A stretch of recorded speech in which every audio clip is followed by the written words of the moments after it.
livro por semana está de volta. Gente, tirei umas férias no livro por semana e de outros projetos meus.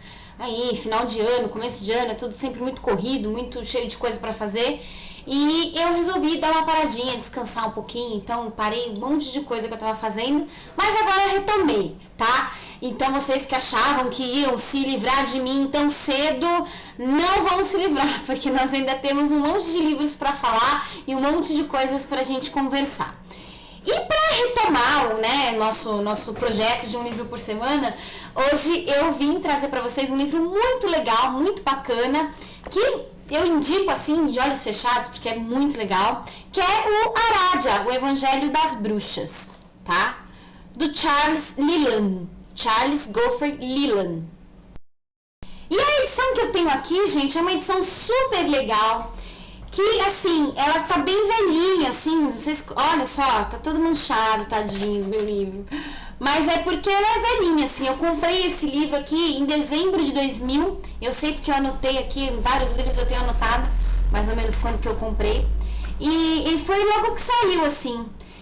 E é muito legal essa edição, por quê? Porque ela tem vários comentários do Cláudio Crow Quintino, que é um autor brasileiro, pesquisador de cultura celta, músico e uma série de coisas bem, que ele faz bem bacana pra gente, né? Então, essa edição aqui é da editora Outras Palavras. Essa edição aqui é de 2000 mesmo, essa editora é de 2000 mesmo, é da coleção Outras Palavras Além da Lenda, série Toda Magia. Mas foi escrita, Aradia, na verdade, não foi assim escrito pelo Charles Leland. Na verdade, é uma compilação de vários textos antigos, de práticas de bruxaria italiana, que o Charles Leland reuniu aqui nesse Aradia, tá? Então, assim, eu quero ler o prefácio do Cláudio Crow para vocês, o prefácio desse livro aqui, né, da edição brasileira, que vai explicar bastante coisa. Então, conforme eu for lendo, a gente vai discutindo, tá? Eu vou falar da estrutura do livro. O livro é super simples, assim, super simples não, ele é super fininho. É um livro tranquilo de ler, embora é um pouco chocante em alguns momentos para alguns bruxos, tá? Ele tem 166 páginas, é um livro fininho, bem fininho. E vamos lá, a estrutura do livro. Então, começa assim com o prefácio da edição brasileira. Depois tem aqui sobre o autor, sobre a estregueria, ou para alguns, né, que seria estregoneria, e aí fica a critério de vocês, porque, né, eu não sou praticante de bruxaria italiana, mas enfim. Estregueria, as origens da Wicca. Então, essas 4 partes aqui foram reflexões escritas pelo Cláudio Crow, que vale muito a pena, tá? São reflexões muito interessantes. E aí começa efetivamente o livro. Aradia, o Evangelho das Bruxas, o prefácio do Leland, tá? Aí vem os comentários, e o bacana dessa edição, né? Só um parênteses aqui. O bacana dessa edição é que cada capítulo dela, né, dessa edição, o Cláudio Crow faz comentários. Então é muito bacana, né? Muito bacana que a gente tenha comentários em cada capítulo para explicar as coisas pra gente. Então vamos lá. Começa com Aradia, o Evangelho das Bruxas, que seria o prefácio escrito pelo Leland.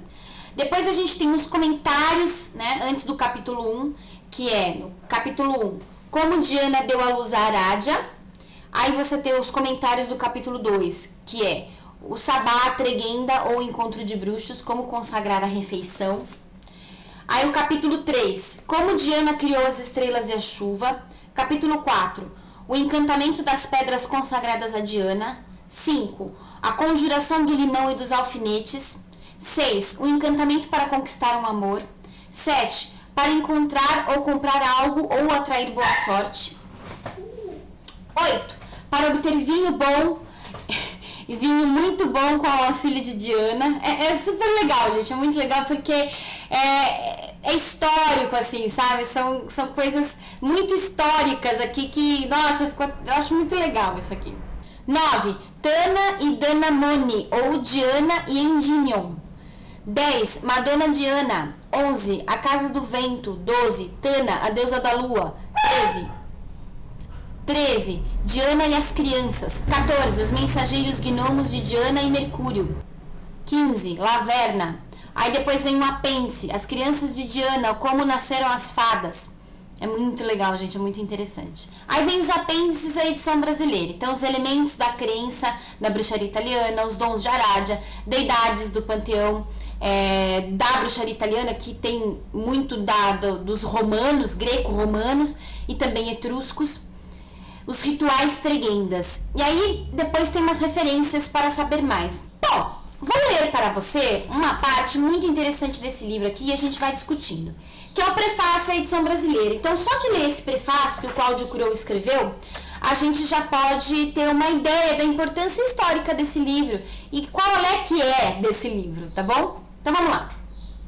Quando, em 1899, Charles Leland publicou pela primeira vez Aradia, o Evangelho das Bruxas, seguramente não poderia antever a importância que sua obra teria para as futuras gerações de estudiosos e praticantes da bruxaria, bem como de historiadores e folcloristas. Então, para você ver como Aradia é um livro assim muito antigo, né? Uma coletânea muito antiga, por isso que é uma referência histórica. Aradia foi apresentado por Leland como resultado de anos de pesquisa e contato com legítimas representantes da estregueria, a bruxaria italiana. Essas mulheres, conhecidas como streghe, no singular strega, concordaram em lhe fornecer textos e lendas acerca de suas crenças e práticas, as quais permaneceram por longo tempo afastadas dos círculos literários acadêmicos por vários motivos. Em primeiro lugar, porque eram tradições pertencentes aos camponeses simples e incultos, muitos dos quais absolutamente iletrados. Aí a questão do pagão, né? Quando o Império Romano, quando se transformou em cristianismo, a religião do Império Romano de Roma passou a ser o cristianismo, o catolicismo, e houve aquela questão da conversão. Chamar as pessoas de pagão era uma coisa pejorativa, era que nem a gente falava, aqueles caipira lá da roça, era mais ou menos isso, né? Em segundo, porque formavam um conjunto de tradições orais transmitidas apenas dentro de uma linhagem familiar. A bruxaria italiana, ela tem muito disso, de ser algo que se passa na família. Mas isso, claro, não é exclusividade da bruxaria italiana, embora seja o que a gente mais conheça e ouça falar. E são extremamente fechados, né? Por último, e talvez principalmente, porque poucos dentre seus praticantes se arriscariam a revelar suas crenças publicamente. Afinal, a Itália havia deixado de ser pagã e passara a abrigar a sede da igreja cristã, que tanto fez e tem feito para difamar e distorcer os antigos cultos da terra, la vecchia religione, né? Que é a velha religião, a antiga religião, ou a antiga religião dos pagãos, hoje conhecida em diversas vertentes, dentre elas a estregueria moderna e a Wicca. Os textos aqui apresentados são por vezes de uma rudeza ímpar, o que pode chocar o leitor. Há momentos que em alguns rituais, nos quais a estrega ameaça literalmente Diana, sua principal deidade, caso não obtenha a graça solicitada. É muito interessante, né, gente? Acho que a bruxaria que se apresenta aqui por Aradia é uma bruxaria bem diferente da que a gente está acostumado aqui na modernidade. Vamos continuar. Ressalte-se, porém, que os mitos contidos em Aradia não são de origem celta, mas sim greco-romana e principalmente etrusca. A própria Diana, a divindade principal da estregueria, é comparada ainda a uma obscura deidade etrusca chamada Tana, que seria como que uma genitora dos deuses e homens, o princípio criador básico de onde surge toda a vida. Aradia, a mulher divina que dá nome a este livro, é na verdade filha de Diana e representa a figura messiânica feminina que desce dos céus para redimir e vingar os pobres e oprimidos, dentre eles, obviamente, a mulher. Esse aspecto feminista de Aradia pode ser facilmente atribuído ao resgate da religião matrifocal primitiva, suplantada pelo surgimento e ascensão do patriarcado judaico-cristão. Mas foi também interpretado sociologicamente séculos depois, durante a popularização da Wicca nos Estados Unidos, na década de 60, em plena revolução sexual, como o ressurgimento de tradições wiccanas ditas diânicas, como a de Budapeste, Se essa última tinha conhecimento dos textos de Lilan ou se foi mera coincidência, é uma questão que pertence ao campo da especulação. Ao lermos os mitos e lendas contidos em Arádia, temos que levar em consideração que Lilan os teria apenas compilado e traduzido para o inglês, alterando pouco ou nada de seu conteúdo. Textos que lhe foram transmitidos pela tradição oral ou através de manuscritos obtidos por diversas estregues com quem manteve contato enquanto morava na Itália no século XIX. Por esse motivo, os textos são por vezes atemporais e certamente representam versões relativamente modernas das lendas originais. Podemos imaginar que até os mitos cristãos contidos na Bíblia teriam sofrido modernizações com o passar dos anos, caso não tivessem sido cuidadosamente escritos e editados pelos líderes do clero cristão.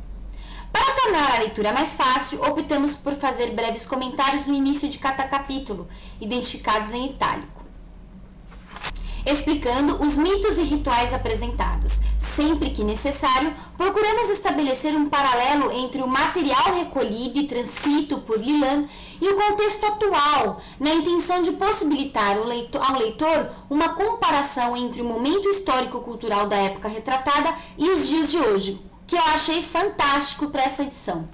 As tradições apresentadas em Arádia são sem dúvida de vital importância para aqueles que estudam o paganismo em geral, pois travamos aqui contato direto com mitos clássicos, como Vênus, Baco e Júpiter, abordados sob um ponto de vista basicamente popular e não acadêmico, que é muito legal. É também de igual valia aos estudiosos e seguidores da religião da deusa, pois nele abundam elementos do sagrado feminino que, não fosse o diletantismo de Lilan, teriam sido irremediavelmente destruídos pelo zeloso clero cristão, como aconteceu com incontáveis outras lendas e costumes pagãos. Charles Lilan editou mais 2 livros, Etruscan Roman Remains e Legends of Florence, e também um que chama-se Magia Cigana, que eu tenho, mas desapareceu aqui da minha casa. Não sei o que houve, né? Não sei, acho que foram os gnomos de Diana. Mas é muito legal o livro, esse livro Magia Cigana também é fantástico. Neste livro, os praticantes da Wicca encontrarão as origens mais remotas de muitas de suas práticas e crenças, dos sbás de lua cheia à nudez ritual. Por isso, Arádia, o Evangelho das Bruxas, é um precioso livro do ponto de vista histórico e religioso, um excelente complemento aos estudos dos mistérios pagãos ocidentais, como também uma ótima introdução ao mundo do paganismo da deusa mãe. Então é isso aí, gente! Arádia, o Evangelho das Bruxas, eu indico, super indico para vocês que estão começando, que já tem um caminho percorrido. Leiam que vocês vão gostar, tá bom? E semana que vem eu volto, porque eu já vou filmar outros vídeos, já vou deixar aqui armazenado, tá bom? Beijinho para vocês e até a próxima!